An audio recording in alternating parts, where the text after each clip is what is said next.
Halo saudara-saudara, salam damai sejahtera. Barok ata Yahweh, firman Yahweh memberkati saudara semuanya. Setiap orang yang mendengar berita baik ini diberkati, dibebaskan dari segala ikatan roh jahat, disembuhkan dari segala penyakitnya, selesaikan semua masalah hidupnya, dibuat damai dan sejahtera. Saudara-saudara yang terkasih, berita baik kali ini adalah mengenai sakit, penderitaan, dan pengampunan.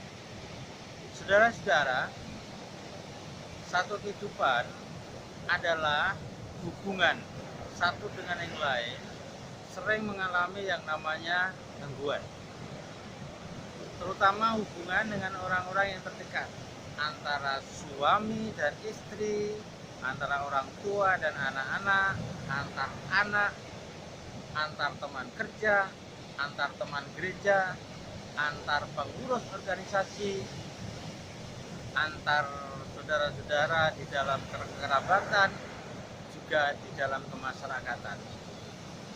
Dalam hubungan itu tidak selamanya baik dan harmonis. Pasti ada terjadi suatu gesekan-gesekan. Gesekan inilah yang menyebabkan satu yang lain saling tersinggung. Dan bagaimana orang berusaha untuk menjatuhkan orang lain itu juga ada. Tapi juga ada orang yang selalu berbuat baik. Tetapi yang jelas masalah hubungan itu mesti ada yang namanya permasalahan. Saudara-saudara, bagaimana kalau orang berbuat dosa kepada kita atau berbuat salah kepada kita, misalkan mereka memfitnah kita, mengata-ngatai kita dengan kata-kata yang jorok, kata-kata yang kasar di depan umum, atau mungkin mereka memukul kita, menyakiti kita, atau memenjarakan kita. Tentunya kita sebagai manusia punya hati yang sakit, yang menimbulkan namanya kepahitan. Saudara-saudara, hal itulah yang menyebabkan hubungan satu dengan yang lain yang tadinya erat, intim, baik, menjadi renggang. Mungkin tidak mau bicara lagi, mungkin tidak mau bertatap muka lagi. Oleh karena itu, saudara-saudara, Adonai Yesus Hamasiah di dalam Matius atau Matius 18 menceritakan dengan satu gambaran kepada murid-muridnya tentang pengampunan ini. Ada seorang raja, kemudian mempunyai banyak hamba. Di antara hamba itu ada yang punya hutang kepada raja itu sebesar 10.000 talenta. Dan raja itu meminta hamba itu untuk segera melunasi. Kalau tidak, hamba itu akan dipenjarakan. Dan hamba itu dengan berlutut di kaki raja itu, di kaki tuannya, meminta maaf, minta waktu supaya bisa melunasi hutangnya. Dan terus mendesak tuannya supaya diberi pengampunan, diberi waktu untuk bisa bayar semua hutang-hutangnya sebesar 10.000 talenta itu. Dan apa yang terjadi, saudara? Sang raja itu ternyata tidak kejam, tapi sang raja itu punya belas kasih yang sangat besar. Seperti di belakang saya ini, lautan yang sangat luas, tidak terbatas. Saudara bisa melihat bagaimana lautan itu tidak terbatas oleh pandangan mata. Mata kita melihat terbatas pada satu titik tertentu. Dan sang raja itu punya belas kasihan yang sangat besar. Karena itu dia timbul belas kasih yang besar dan mengampuni hambanya itu. Hutang 10.000 talenta dibebaskan, dan hamba itu sekarang dianggap sudah lunas, tidak punya hutang lagi. Luar biasa belas kasih yang seperti itu. Namun saudara-saudara, hamba yang sudah dibebaskan dari hutangnya, diampuni karena tidak membayar hutang, dianggap lunas hutangnya, sekarang tidak punya beban untuk melunasi lagi. Ketemu dengan hamba yang lain, yang sesamanya, yang hamba temannya itu punya hutang $100, 100 dinar maksudnya ya, kepada hamba yang sudah dibebaskan tadi. Maka hamba yang sudah dibebaskan hutangnya dari raja tadi sebesar 10.000 talenta itu mendekati temannya yang punya utang 100 dinar itu. Orang itu ditangkap, dicekik, kemudian sambil dia menekan, kamu sekarang harus bayar 100 dinar uang kepada saya. Terus ditekan terus. Kemudian temannya yang punya utang 100 dinar kepadanya itu berlutut meminta-minta supaya apa? Diberi waktu untuk dia bisa melunasi hutangnya. Dia terus mendesak, minta lagi supaya tetap diberi belas kasihan, supaya bisa ada waktu untuk cari uang kemudian membayar hutangnya itu. Namun saudara-saudara, hamba yang sudah dibebaskan dari 10.000 talenta oleh raja tadi tetap memaksanya, karena temannya itu tidak bisa melunasi utang 100 dinar kepadanya. Temannya itu yang sesama hamba itu dijebloskan ke dalam penjara. Saudara tahu, satu talenta itu besarnya adalah 6.000 dinar. Kalau tadi hamba tadi terhadap rajanya itu punya utang 10.000 talenta, berarti kalau dijadikan uang dinar itu 60 juta dinar. Dan itu sudah dibebaskan karena belas kasih rajanya. Tetapi yang sudah dibebaskan itu terhadap temannya sendiri yang punya utang 100 dinar saja dipaksa-paksa harus membayar dan harus melunasi. Kalau tidak ternyata sifatnya adalah sangat kejam, dia jebloskan temannya ke penjara. Dia sudah diampuni, tapi dia tidak punya hati untuk mengampuni sesamanya. Apakah itu terjadi dalam hidup kita? Saudara-saudara, Adonai Yeshua HaMashiach selanjutnya mengatakan terhadap hamba yang sudah diampuni, dianggap lunas hutangnya tadi, kemudian berlaku kepada temannya sangat kejam seperti itu, tidak mau ada belas kasih untuk memberi kesempatan kepada temannya itu untuk melunasi hutangnya, tapi malah menjebloskan ke dalam penjara, berarti dia tidak ada hati untuk mengampuni. Dan di situ dikatakan bahwa orang yang tidak bisa mengampuni sesamanya, bagiannya adalah diserahkan kepada Al-Ghujju. Saudara tahu bagaimana orang yang diserahkan ke Al-Ghujju? Tugas Al-Ghujju adalah menyiksa, menekan.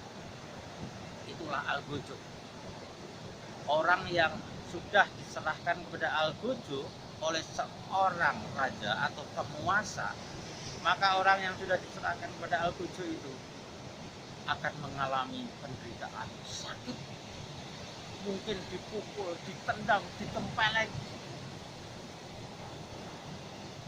dikasih makan pas-pasan atau mungkin hanya beberapa kali dikasih makan, tersiksa semuanya. Itu orang yang tidak mau mengampuni, sama Tuhannya kasihkan ke Al-Ghujju. Dari pelajaran ini saudara-saudara, kita melihat di sini bahwa orang yang tidak mau mengampuni itu akan berakibat pada fisiknya. Fisik seorang yang tidak mengampuni itu akan mengalami sakit, penderitaan, dan juga jiwanya akan tertekan sehingga tidak mengalami yang namanya damai sejahtera dalam hidup. Saudara-saudara yang dikasihi Tuhan, ada banyak contoh orang-orang yang tidak bisa mengampuni sesamanya. Itu adalah orang-orang yang bisa menderita dirinya. Sakit penyakit fisik yang biasanya menyertai orang yang tidak bisa mengampuni sesamanya adalah penyakit rematik, penyakit darah tinggi, penyakit stroke. Itu yang terjadi. Seperti itulah yang terjadi. Bayangkan, itu seperti orang yang diserahkan ke al-bucu karena tidak bisa mengampuni. Ada satu kisah, seperti kami dulu pernah melayani seorang ibu. Ibu ini sakit kanker otak. Yang dimulai dulunya adalah darah tinggi. Kemudian dia mengalami sakit berikutnya, yaitu kanker otak yang dokter sudah tidak bisa menanganinya. Sudah berulang kali kemo dan sudah payah. Akhirnya ketika ketemu dengan kami, omong-omong, Roh Kudus menunjukkan pada saya bahwa penyebab ibu seperti ini sakitnya adalah karena dia punya kebencian yang dalam terhadap anaknya. Akhirnya saya bicara pada ibu ini tentang pengampunan, dan akhirnya ibu ini berbicara menyebut nama anaknya.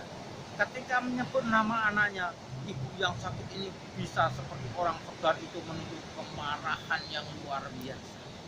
Dia betul-betul benci pada anaknya itu. Dan saudara-saudara, itu terus terjadi.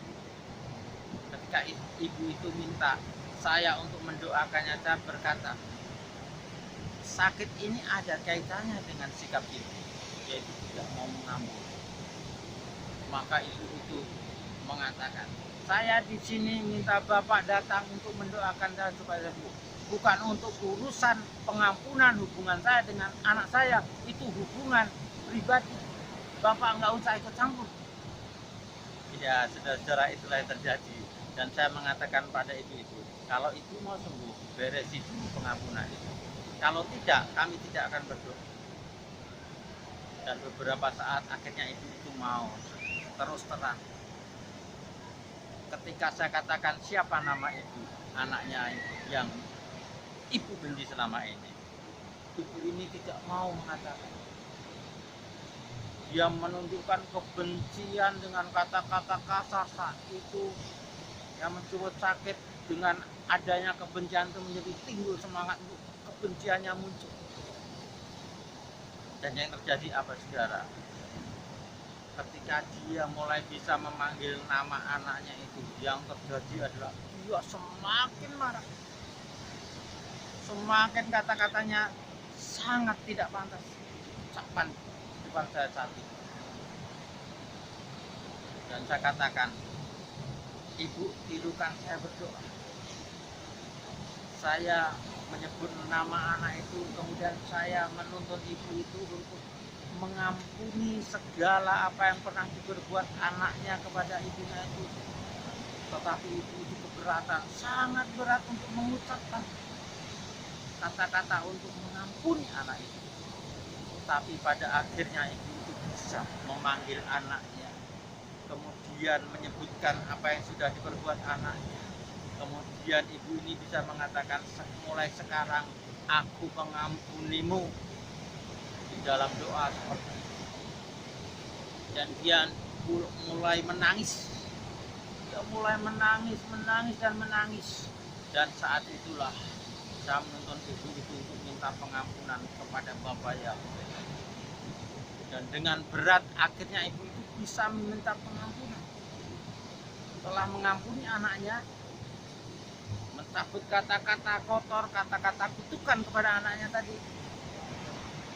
Kemudian dia meminta ampun kepada Bapak Yahweh atas segala kelakuannya selama ini terhadap anaknya. Dan apa yang terjadi, saudara? Ibu itu nampak agak segar. Kemudian dia mulai bicara biasa. Selanjutnya saudara, kami tinggal dan beberapa bulan kemudian saya dapat berita ibu itu sembuh total dengan mujizat. Harusnya dokter sudah lepas, ibu sehat. Puji Bapak ya. Itulah saudara, pengampunan yang menyembuhkan. Sakit derita karena tidak mengampuni, sembuh sehat karena mengampuni. Lantas bagaimana saudara, sampai berapa kali kita harus mengampuni orang yang berdosa, orang yang bersalah kepada kita? Kalau Kefa itu mengatakan kepada Adonai Yeshua, apakah kalau orang berdosa kepada saya atau bersalah kepada saya, apakah saya harus mengampuni sebanyak sampai 7 kali? 7 kali itu sudah banyak saudara. Mungkin kita bosan mengampuni 3 kali aja. Tetapi apa jawab Adonai Yeshua? Kamu harus mengampuni sesamamu sebanyak 70 kali 7. Berarti 490 kali harus mengampuni. Mungkin itu kesalahan yang sama. Dan mungkin kalau itu berlaku pada saya, sudah disakiti gitu, kemudian sakit hati, apalagi dipermalukan di depan umum, saya suruh mengampuni orang itu 2 kali saja, mungkin saya sudah bosan. Apalagi orang yang dekat saya berbuat salah kepada saya berulang kali, saya harus mengampuni berulang kali, mungkin sampai 7 kali saya saja sudah. Dan saya katakan, sudah. Sekarang kita tidak berhubungan lagi. Dan di salam saya tetap ada kebencian dan dendam. Oleh karena itu saudara-saudara, Adonai Yeshua mengajarkan pengampunan itu tidak terbatas. Seperti luasnya lautan ini tidak terbatas oleh pandangan dan mata kita, hanya terbatas pada titik tertentu di sana. Mungkin pandangan kita dalam pengampunan hanya terbatas pada sampai 7 kali. Atau mungkin kita mengampuni hanya sekedar teman-teman kita, dekat kita, dengan syarat tertentu. Tapi saudara-saudara, Adonai Yeshua mengajarkan seperti luasnya lautan ini tidak terbatas. Demikian juga Bapak Yahweh mengajarkan kita untuk mengampuni belas kasih, supaya kita punya pengampunan dan belas kasih yang tidak terbatas pada keluarga saja, pada teman kerja saja, pada orang yang terdekat saja, atau orang yang segereja saja. Tapi Bapak Yahweh minta kepada kita punya hati belas kasih, hati yang mengampuni seluas mungkin. Bukan hanya teman seiman segereja, tapi semua orang, semua golongan, semua aliran, semua kepercayaan. Dengan pangkat berbeda, dengan ras berbeda, kita diajarkan untuk mengampuni mereka. Karena yang dimaksud anak-anak Elohim itu anak-anak yang punya jiwa mengampuni. Dan mari kita bertumbuh di dalam belas kasih dan pengampunan ini. Kita mau jadi garam dunia, terang dunia, satu hal yang perlu kita lakukan, mengampuni. Mengampuni punya makna yang sangat besar di dalam kehidupan ini. Orang yang bisa mengampuni adalah orang yang akan mengalami kesehatan yang prima, akan mengalami damai sejahtera, dan akan menjadi berkat bagi sesama. Dan itu tidak setiap orang bisa, tetapi percayalah, dengan kuasa Ruach HaKodesh, dengan terang Ruach HaKodesh, kita pasti bisa. Dengan kemampuan kita sekarang tidak bisa. Tetapi kalau kita mau berdoa, minta kekuatan Roh Kudus di dalam kita, minta kekuatan yang dari Elohim di dalam kita bisa mengampuni sama kita. Mengampuni harus belajar. Mengampuni harus belajar dalam kehidupan. Harus dilatih dalam kehidupan. Tidak bisa sekali, 2 kali bisa. Tetapi mengampuni harus dilatih dengan perkara nyata. Kita mengalami dan kita mempraktekkan pengampunan. Orang yang sudah bisa mengampuni akan terus dipakai Elohim untuk bisa menjadi berkat bagi orang lain. saudara-saudara, marilah kita mengampuni dengan belas kasih.